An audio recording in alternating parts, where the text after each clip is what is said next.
Madali ako magtitiklop pa ng ano. Yan. Sige naman ako sa handa na kayo pa.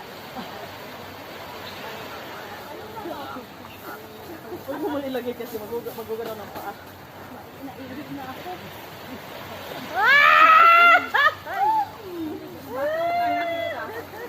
Mag-iig muna ako. Isabay na ba? Wala kay ihi. Doon. Bakit nakaihi na eh? Ate Jen, dito ka muna. Diba? Kasi makuha niyo mo. Kasi, syempre, ang gusto ko na yun.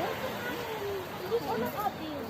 Binigyan mo na ako ng isang ano, Kaninong damit yun? Ate Jema sa'yo yun? Saan ka? Sige, sipahin mo nga tabi sa batas ko.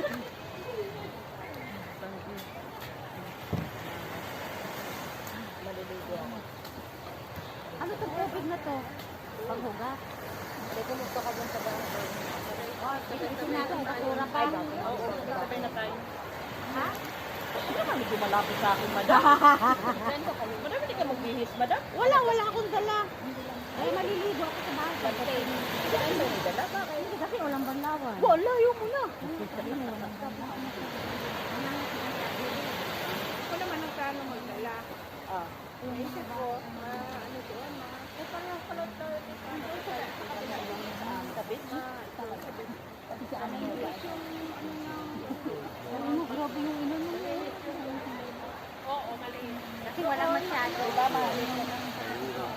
Hindi, papatabak ko na sa unahan. Okay. Ay, kaya tingnan mo, naglalaba-laba ng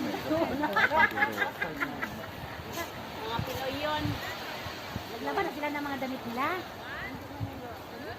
Ano yung mga ayong pinanglatag? Doon. Ay, doon.